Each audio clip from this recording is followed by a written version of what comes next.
नमस्कार दोस्तों, कैसे हैं आप लोग। उम्मीद करता हूं बढ़िया होंगे, स्वस्थ होंगे और एकदम मस्त होंगे। तो आज के वीडियो में पढ़ाने वाला हूं मैं किसी द्विध्रुव के अक्षीय स्थिति में विद्युत क्षेत्र की तीव्रता का क्या फॉर्मूला होता है, उसको कैसे हम फाइंड आउट करेंगे एकदम डेरिवेशन के साथ।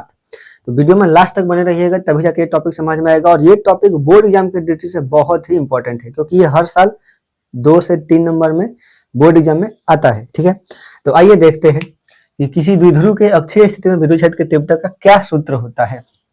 ठीक है, द्विध्रुव होता क्या है, सबसे पहले ये हम लोग जान चुके हैं। अगर नहीं देखे वो वीडियो तो प्लेलिस्ट में वीडियो पढ़िए, जाके वो पहले वीडियो देख लीजिए, उसके बाद ही ये टॉपिक समझ में आएगा। तो आइए देखते हैं द्विध्रुव के कारण अक्षीय स्थिति। अक्षीय स्थिति क्या होता है, अगर ये कोई चार्ज है, यहाँ पे द्विध्रुव है, एक चार्ज यहाँ पे। द्विध्रुव में क्या होता है कि दो समान चार्ज होते हैं और विपरीत चार्ज होते हैं। यहाँ पे एक प्लस चार्ज है Q और यहाँ पे एक माइनस चार्ज है Q ही। दोनों पे चार्ज समान होता है। अगर इस पे 10 गुलाम है तो इस पे भी 10 गुलाम होगा, लेकिन अगर इस पे प्लस में होगा तो इस पे माइनस में होगा। और यदि दोनों बहुत ही पास पास रख दिए जाए तो जो निकाय बनता है उसी को बोलते हैं द्विध्रुव। अब बोला है कि इस द्विध्रुव के अक्षीय स्थिति में, अक्षीय स्थिति क्या होता है, अगर इन दोनों आवेशों को मिलाया जाए तो इन दोनों आवेशों को मिलाने वाली रेखा के किसी बिंदु पे अक्षीय स्थिति होता है। जैसे मान लो इन दोनों आवेशों को मिलाने वाली रेखा या तो इधर या तो इधर, अगर इस बिंदु में पूछता है ना तो उसको अक्षीय स्थिति बोलते हैं। क्या बोलते हैं, अक्षीय स्थिति। यानी कि हम इन दोनों आवेशों को मिलाने वाली रेखा के किसी बिंदु पर हम विद्युत क्षेत्र की तीव्रता निकालेंगे। कैसे निकालेंगे, ध्यान से देखिएगा। मैं इधर ले रहा हूं डिस्टेंस, ठीक है ना, इन दोनों आवेशों को मिलाने वाली रेखा के अनुदिश इधर कोई बिंदु है P, जो इसके सेंटर से, इस आवेश से, दोनों आवेशों के सेंटर से R दूरी पर है। कितने दूरी पर है, R दूरी पर। और हमें एक चीज पता होता है कि ये दोनों आवेशों के बीच की दूरी होती है वो 2L होती है। यानी कि सेंटर से इधर की दूरी होगी L और सेंटर से इधर की दूरी होगी L। ठीक है, यानी कि दोनों आवेशों के बीच की दूरी क्या लेते हैं हम लोग, 2L माने थे ना। तो इधर से आधे इधर दूरी हो जाएगी L और इधर से इधर दूरी हो जाएगी L। यानी कि हम यहाँ पे विद्युत क्षेत्र की तीव्रता निकालने के लिए क्या करेंगे कि सबसे पहले ये दोनों बिंदु आवेश है, यानी कि किसी दोनों बिंदु आवेश की वजह से पहले हम यहाँ पे विद्युत क्षेत्र की तीव्रता निकालेंगे और उन दोनों का डायरेक्शन देखेंगे किधर है, उसके बाद उसका रिजल्टेंट निकाल लेंगे। ठीक है, तो आइए देखते हैं। सबसे पहले हम बात करेंगे इस आवेश की वजह से, धनावेश की वजह से यहाँ पे विद्युत क्षेत्र की तीव्रता कितनी होगी। अब हमें बिंदु आवेश की वजह से विद्युत क्षेत्र की तीव्रता का सूत्र पता है। ठीक है, क्योंकि हम जानते हैं किसी बिंदु आवेश के कारण विद्युत क्षेत्र की तीव्रता का फॉर्मूला क्या होता है, E बराबर 1/4 पाई epsilon not into Q by R का स्क्वायर, यही होता है। तो इसी फार्मूले से हम क्या करेंगे कि सबसे पहले इस धनावेश की वजह से यहाँ पे निकालेंगे विद्युत क्षेत्र की तीव्रता। अब ये पॉजिटिव चार्ज है, यहाँ पे पॉजिटिव चार्ज की वजह से विद्युत क्षेत्र की तीव्रता किधर होगी, बोलो, पॉजिटिव चार्ज की वजह से विद्युत क्षेत्र की तीव्रता पॉजिटिव चार्ज से दूर होती है, इधर की तरफ होगी। ठीक है ना, मान लिया कि इसकी वजह से विद्युत क्षेत्र की तीव्रता E1 है। कितनी है, E1 इस दिशा में है। अब E1 निकालेंगे कैसे, E1 इस फार्मूले से, देखो इस फार्मूले के हिसाब से अगर मैं E1 लिखना चाहूँ तो E1 बराबर क्या होगा, 1/4 पाई एप्सिलॉन नॉट इनटू Q, यहाँ पे चार्ज कितना है, Q ही है, डिवाइडेड बाई इस चार्ज से उस बिंदु की दूरी जहां पे विद्युत क्षेत्र की तीव्रता में निकालनी है। बताओ यहां से यहां तक की दूरी क्या है, ये R है, यहां से यहां तक R है और यहां से यहां तक L है।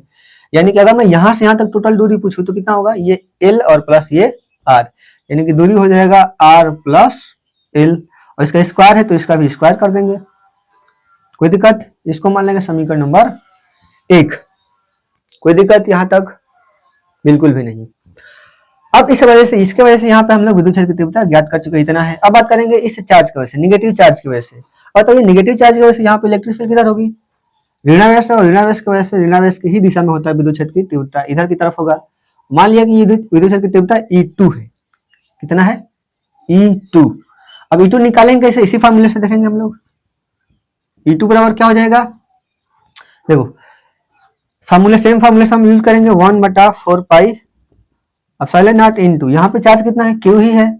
अब देखो यहाँ पे माइनस नहीं लिखेंगे, माइनस तो ये बता रहा है कि दिशा किधर है इलेक्ट्रिक फील्ड का। ठीक है, आवेश के ऊपर जब माइनस रहेगा ना, उससे हम दिशा फाइंड आउट करने में मदद लेंगे। ठीक है, बाकी उसका हम कैलकुलेशन करते समय उसको कोई यूज नहीं करेंगे। ठीक है, इलेक्ट्रिक फील्ड निकालते समय, यानी कि इसका इलेक्ट्रिक फील्ड इसके वजह से यहाँ पे इधर की तरफ होगी, कितना होगा, 1/4 पाई एप्सिलॉन नॉट Q, यहाँ पे भी चार्ज Q ही है अपन, यहाँ से इसकी दूरी कितनी होगी, सोच बताओ।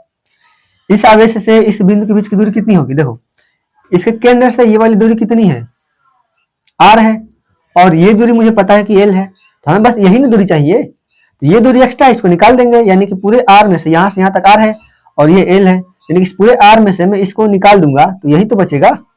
यानी कि यहाँ से यहाँ तक की दूरी कितनी होगी, इस आवेश से इस बिंदु की दूरी कितनी होगी, अगर मैं इस पूरे r में से इस l को माइनस कर दूंगा तो यहाँ से ये दूरी मिल जाएगी। क्या हो जाएगा, ये दूरी r माइनस l, इसका स्क्वायर है तो इसका भी स्क्वायर कर देंगे, समीकरण नंबर इसको मान लो 2। कोई दिक्कत? अब बताओ यहाँ पे हम रिजल्टेंट कैसे निकालेंगे। अब ये तो इसके वजह से इलेक्ट्रिक फील्ड इधर बनी, इसके वजह से इलेक्ट्रिक फील्ड इधर बनी। अब इन दोनों का रिजल्टेंट अगर मुझे यहाँ पे निकालना होगा तो क्या करेंगे, कैसे निकालेंगे रिजल्टेंट दोनों का। अब देखो दोनों अपोजिट दिशा में है ना, दोनों क्या अपोजिट दिशा में है, तो हम बड़े वाले इलेक्ट्रिक फील्ड में से छोटे वाले इलेक्ट्रिक फील्ड को घटा देंगे। यही तो होता है, अगर दो इलेक्ट्रिक फील्ड विपरीत दिशा में होती है तो दोनों को घटाते हैं, अगर दो इलेक्ट्रिक फील्ड एक ही दिशा में होगी तो दोनों को जोड़ते हैं, और दो इलेक्ट्रिक फील्ड किसी एंगल पर होगी तो उसको हम लोग उस फार्मूले द्वारा जोड़ते हैं। कैसे, जैसे कि अगर कोई दो वेक्टर है और ये थीटा एंगल पर ये ए और बी है, इन दोनों का रिजल्टेंट निकालने का फार्मूला क्या होता है, आर इक्वल टू रूट में A square plus B square plus 2ab cos theta. ये फार्मूला को जानते हैं, इसे फार्मूले से हम लोग निकालते हैं। ठीक है, तो आइए देखते हैं नेक्स्ट, इसके आगे हम लोग इसका रिजल्टेंट कैसे निकालेंगे। देखिए इसमें इन दोनों इलेक्ट्रिक फील्ड में बड़ी इलेक्ट्रिक फील्ड कौन होगी, सोच बताइए। देखो r प्लस एल है ना, इसका स्क्वायर करेंगे तो अगर दो चीज जुड़ा हुआ है और दो चीज घट रहा है तो बड़ा कौन होगा, ये कि ये, जैसी बात है कि ये बड़ा होगा और ये छोटा होगा, और बड़े चीज में हम लोग किसी संख्या में भाग दे रहे हैं तो ये जो रिजल्टेंट बनेगा वो छोटा होगा। जैसे मान लो कि ये दोनों 10 है ऊपर और ये नीचे 5 है, इसको भाग देंगे तो 2 आएगा। अब ऊपर 10 ही तो है ना, यहाँ भी 10 है, यहाँ भी 10 है, मान लो नीचे अब इससे तो कम ही आएगा ना, कुछ ना कुछ माइनस में है, यानी कि यहाँ पे जो होगा उससे ये कम ही होगा, r माइनस एल। यानी कि मान लिया कि ये 2 है तो क्या है, कम आएगा, 5 आएगा, यानी कि इससे तो ज्यादा आ रहा है ना, यानी कि बड़ा कौन होगा, ये क्वांटिटी बड़ी होगी और ये क्वांटिटी छोटा होगा।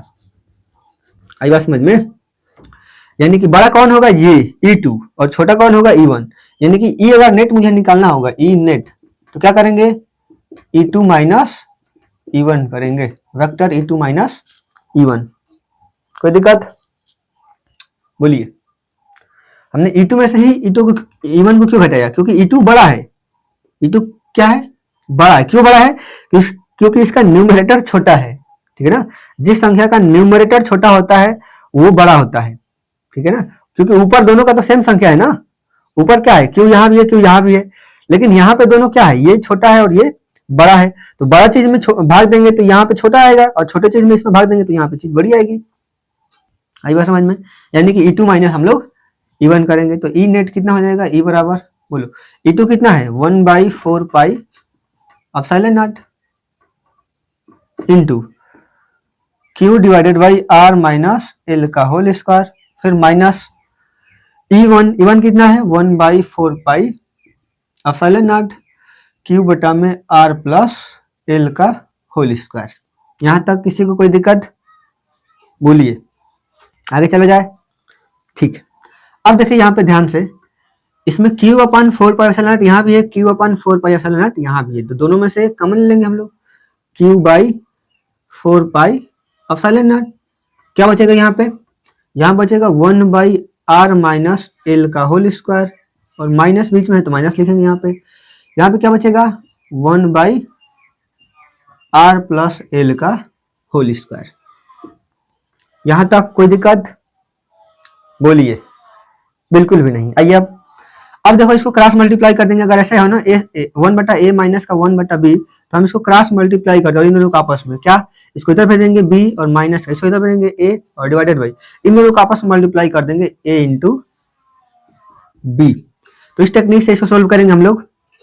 देखिए क्या हो जाएगा यहाँ पे, E बराबर Q/4 pi epsilon not into, देखिए इसको यहाँ भेजेंगे तो r प्लस एल का स्क्वायर हो जाएगा, r प्लस एल का होल स्क्वायर, माइनस के बीच में तो माइनस लिखेंगे, इसको यहाँ भेज देंगे, क्या हो जाएगा r माइनस एल का होल स्क्वायर, और डिवाइडेड बाई इन दोनों को आपस में मल्टीप्लाई करेंगे, क्या हो जाएगा, इन दोनों को आपस में करेंगे तो r माइनस एल का whole square into r plus L का होल स्क्वायर। कोई दिक्कत, बोलिए, बिल्कुल भी नहीं।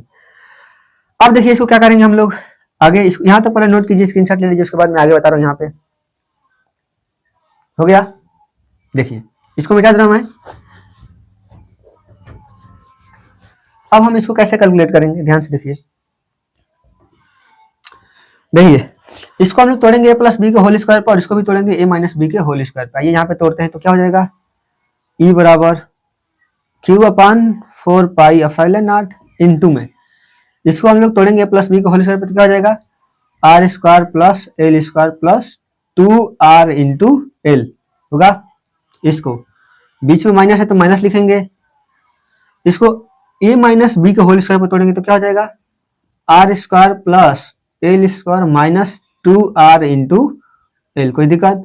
अब माइनस से मल्टीप्लाई कर देंगे तो क्या हो जाएगा, ये माइनस, ये भी माइनस और ये प्लस हो जाएगा, डिवाइडेड बाई, देखो इन दोनों को देखो ध्यान से, ए का स्क्वायर इंटू ए माइनस बी का स्क्वायर इंटू ए प्लस बी का स्क्वायर है ये। कोई दिक्कत, बिल्कुल भी नहीं। अगर ए इंटू बी का ए स्क्वायर भी हो, अगर ऐसा हो कुछ ए स्क्वायर इंटू बी स्क्वायर, तो मैं इसको ऐसे भी लिख सकता हूँ, ए इंटू बी का होल स्क्वायर लिखा जा सकता है, बिल्कुल भी लिखा जा सकता है। यानी कि मैं इन दोनों को यहीं पे समझा दे रहा हूं मैं आपको कि इन दोनों को मैं ऐसा भी लिख सकता हूं का होल स्क्वायर। कोई दिक्कत। अब ध्यान से देखेंगे यहाँ पे तो ए माइनस बी इंटू ए प्लस बी, ये कुछ ऐसा फार्मूला बन गया, ए स्क्वायर माइनस बी स्क्वायर का, ए स्क्वायर माइनस बी स्क्वायर का फार्मूला क्या होता है, ए प्लस बी इंटू ए माइनस बी। यानी कि मैं इस पूरे के जगह पे ये लिख सकता हूँ ए स्क्वायर माइनस बी स्क्वायर। कोई दिक्कत होगा, बोलो नहीं। यानी कि मैं यहाँ पे मैं क्या लिख सकता हूँ, आर का स्क्वायर माइनस एल का स्क्वायर, और इन सबका पावर क्या है, स्क्वायर है, तो इसका भी हम लोग क्या कर देंगे, स्क्वायर। कोई दिक्कत यहाँ तक, बोलिए, यहाँ तक कोई दिक्कत नहीं होना चाहिए, आई होप। आगे चलते हैं, ई बराबर क्या हो जाएगा, Q upon 4 pi epsilon not into, अब यहाँ पे देखो आर स्क्वायर यहाँ भी है, आर स्क्वायर यहाँ भी कट जाएगा, एल स्क्वायर यहाँ भी है, एल स्क्वायर यहाँ भी कट जाएगा। अब देखो ये 2rl यहाँ भी है और प्लस का 2rl यहाँ भी है, तो ऊपर जोड़ देंगे 2rl, 2rl कितना हो जाएगा, 4r into L divided by, यहाँ पे क्या बचेगा, R square minus L square का होल स्क्वायर। कोई दिक्कत यहाँ तक, बोलिए, बिल्कुल भी नहीं। अब देखिए ध्यान से, हम लोग क्या पढ़े कि द्विध्रुव आघूर्ण में क्या होता है कि द्विध्रुव में इन दोनों आवेशों के बीच की दूरी होती है ना, बहुत ही छोटा होता है, बहुत ही छोटा। जैसे कि हमें बताया था कि एक सोडियम क्लोराइड के क्रिस्टल में 2 पॉजिटिव डाइपोल बनाते हैं, एक क्रिस्टल जो होता है डाइपोल बनाता है। अब एक क्रिस्टल के बीच के 2 चार्ज है, एक क्रिस्टल के अंदर 2 चार्ज है और दोनों की दूरी हम लोग आंख से देख ही नहीं पाएंगे, है ना, वो इतने क्लोज होता है ना, उसको हम नंगी आंखों से नहीं देख पाएंगे। यानी कि ये बहुत ही छोटा डिस्टेंस होता है। ये एल क्या है, ये एल जो होता है ना, बहुत ही छोटी डिस्टेंस होती है, बहुत ही। अब आर जो है इससे बहुत ही बड़ा होगा, यानी कि आर की तुलना में एल जो होगा बहुत ही स्मॉल होगा। क्या होगा, क्योंकि जो आर होगा ना वो very very very very very larger than क्या होगा, एल। यानी कि आर की तुलना में एल जो होगा बहुत ही छोटा होगा। यानी कि एल को मैं क्या कर सकता हूँ, नगण्य कर सकता हूँ। अच्छा, कोई सी संख्या छोटी है और उसका स्क्वायर करने पर और छोटी होती जाती है। देखिए ध्यान से देखिए, यहाँ पे एल का स्क्वायर है ना, जैसे एल जो होगा 0.1 होगा, मान लीजिए सपोज दैट, तो अगर मैं इसका स्क्वायर करूंगा तो ये और छोटा हो जाएगा, कितना हो जाएगा, 0.01 हो जाएगा। देखो ये छोटी हो गई। अगर मैं इसका और भी स्क्वायर करूंगा, इसका स्क्वायर का भी स्क्वायर है, इसको और स्क्वायर करो तो क्या हो जाएगा, 0.0001 हो जाएगा, और छोटी हो गई। यानी कि अगर कोई संख्या छोटी है ना और उसको स्क्वायर किया जाता है तो वो और छोटी होती जाती है, इसलिए उसको हम नगण्य मार लेंगे। अब ये आर की तुलना में आर जो होगा मीटर में या सेंटीमीटर में होगा, और ये देखो बहुत ही छोटी दूरी है, एमएम में होगा, माइक्रो में होगा, तो इसकी तुलना में ये बहुत ही छोटा होगा। यानी कि इसको हम लोग कैंसिल कर, निगलेक्ट कर सकते हैं, छोड़ सकते हैं। ठीक है, क्या करेंगे, छोड़ सकते हैं, बोलो। अरे भाई, अगर ये एल जो है वो छोटा है आर की तुलना में, तो एल स्क्वायर जो होगा ना वो नियरली इक्वल टू 0 हो जाएगा। कोई दिक्कत, इसका स्क्वायर क्या हो जाएगा, 0 के करीब हो जाएगा। आई बात समझ में। तो एल को हम लोग 0 कंसीडर करेंगे तो क्या हो जाएगा, ई बराबर Q upon 4 pi epsilon not into, ऊपर क्या बचेगा, 4r into L divided by, नीचे क्या होगा, नीचे r का स्क्वायर माइनस एल तो 0 हो गया है का होल स्क्वायर, तो 0 को हम लोग छोड़ सकते हैं, r का स्क्वायर हो जाएगा, और r का स्क्वायर और इसका भी स्क्वायर है तो क्या हो जाएगा, r का पावर 4, r का पावर 4। कोई दिक्कत। अब यहां से यहां r जो है कट जाएगा, एक r कट जाएगा, r से r कट जाएगा, क्या बचेगा, ई बराबर, उधर लिख दूं मैं मिटा के, देखो यहाँ पे लिख रहा हूं मैं, इसको मिटा दूं मैं, बहुत बढ़िया मिटा सकता हूं। वीडियो को पॉज करके लिख लिए करो, देखिए अब देखो यहां से क्या हो जाएगा, E बराबर ऊपर क्या बचेगा Q4L बचेगा, बोलो कोई दिक्कत, और नीचे RQ, यानी कि मैं ऐसा लिखता हूँ 1/4 पाई एप्सिलॉन नॉट, अलग कर सकता हूँ यहाँ से। अब यहाँ पे क्या बचेगा 4Q×L, 4QL क्या हो जाएगा 4Q×L अपान नीचे क्या बचेगा R का क्यूब, R का क्यूब, अरे एक R से तो एक R कट गया ना, ऊपर R था नीचे R का पावर 3 था, तो एक R ने ये इस R को कम कर दिया, पावर 3 बचेगा, कोई दिक्कत। अब बोलो इसको मैं ऐसा भी लिख सकता हूँ, 4QL को मैं ऐसा लिख सकता हूँ 4QL 2QL इंटू में 2 हो जाएगा। अब ऐसा मैं क्यों कर रहा हूँ, क्योंकि मुझे पता है कि 2QL जो होता है ना वो P के बराबर होता है, किसके बराबर होता है P यानी कि द्विध्रुव आघूर्ण, है बात समझ में। 4QL को मैं 2 × QL लिख सकता हूँ, क्योंकि मुझे पता है कि 2QL जो होता है वो P के बराबर होता है, और इंटू में 2 लिख सकता हूँ, 2 4 हो जाएगा, ये चीज फिर से मिल जाएगा, कोई दिक्कत नहीं होगी। यानी कि मैं इसको ऐसा लिख सकता हूँ 1/4 पाई एप्सिलॉन नॉट इंटू 2 × 4 हो जाएगा into QL divided by R का Q। अब 2QL जो होता है ना P होता है, बोलो तो E बराबर क्या हो जाएगा 1/4 पाई एप्सिलॉन नॉट इंटू 2 और ये P बन जाएगा, यानी कि हो जाएगा 2P और डिवाइडेड बाई R का Q। ये फार्मूला बनता है किसी द्विध्रुव के अक्षीय स्थिति में विद्युत क्षेत्र की तीव्रता का, आई बात समझ में। यानी कि इस द्विध्रुव के अक्षीय स्थिति में इधर या इधर विद्युत क्षेत्र की तीव्रता का फार्मूला क्या होगा 1/4 पाई epsilon not 2P upon R का क्यूब। अब बात करेंगे कि इसकी दिशा क्या होगी, रिजल्टेंट यहाँ पे जो दिशा होगी वो किधर होगी, सोच के बताइए। अब इन दोनों में बड़ा कौन था, E2 बड़ा था, E2 क्या था बड़ा था, क्योंकि ये जो दूरी थी ना इससे कम थे, दोनों चार्ज सेम है ना, दोनों चार्ज क्या है सेम है, यानी कि जो चार्ज इस पॉइंट के करीब होगा उसके वजह से वहां पे विद्युत क्षेत्र की तीव्रता ज्यादा होगी, यानी कि ये पॉइंट करीब था, यानी कि इसकी वजह से यहाँ पे विद्युत क्षेत्र की तीव्रता ज्यादा होगी, तो इसकी वजह से इलेक्ट्रिक फील्ड इधर बन रही थी, यानी कि इस पूरे द्विध्रुव की वजह से यहाँ पे नेट इलेक्ट्रिक फील्ड भी इधर ही बनेगी, आई बात समझ में, बोलो। यानी कि नेट इलेक्ट्रिक फील्ड की दिशा किधर होगी, ई नेट जो होगा वो किधर होगा इधर की तरफ होगा, यानी कि निगेटिव से पॉजिटिव चार्ज की तरफ, किधर होगा निगेटिव से पॉजिटिव चार्ज की तरफ।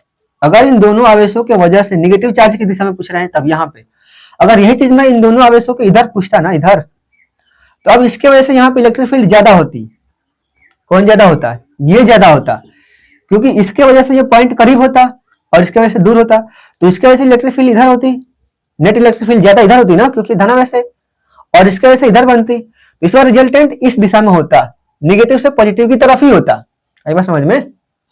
यानी कि याद रखिए किसी द्विध्रुव की अक्षीय स्थिति में विद्युत क्षेत्र की तीव्रता जो होती है वो ऋणावेश से धनावेश की दिशा में होती है, और द्विध्रुव आघूर्ण की भी दिशा निगेटिव चार्ज से पॉजिटिव चार्ज की तरफ होती है, आई बात समझ में, कोई दिक्कत।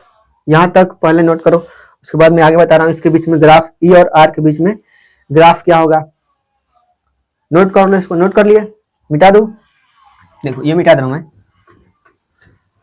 यहां से हमें साफ साफ दिख रहा है एक चीज क्या, कि ई जो है ना वो इनवर्सली प्रोपोर्शनल है 1/r के क्यूब के, किसके 1/r के क्यूब के। इसका मतलब क्या है कि अगर मैं इस डाइपोल से जितना दूरी पे जाऊंगा, जितना दूर जाऊंगा उतना ही इलेक्ट्रिक फील्ड घटेगी। अब इनवर्सली प्रोपोर्शनल का मतलब क्या होता है कि अगर दूरी बढ़ाया जाता है ना तो विद्युत क्षेत्र घटती है। इनवर्सली का मतलब क्या होता है, मान लो दो क्वांटिटी है और दोनों इनवर्सली प्रोपोर्शनल, इसका मतलब क्या है कि अगर मैं एक को बढ़ाऊंगा तो दूसरा घटेगा उसी रेशियो में, जिस रेशियो में इसको बढ़ाऊंगा उसी रेशियो में ये घटेगा, या अगर मैं इसको कम करूंगा तो ये बढ़ने लगेगा, यानी कि दोनों में उल्टा का संबंध है, एक घटा रहा हूं तो दूसरा बढ़ रहा है और इसको बढ़ा रहा हूं तो ये घट रहा है, तो इसको बोलते हैं इनवर्सली प्रोपोर्शनल, विद्युत क्रमानुपाती, आई बात समझ में। तो इलेक्ट्रिक फील्ड ऐसे ही है, आर के क्यूब के इनवर्सली प्रोपोर्शनल है, यहाँ पे डाइपोल के वजह से दिख रहा है साफ साफ फॉर्मूले में, बोलो कोई दिक्कत सॉरी।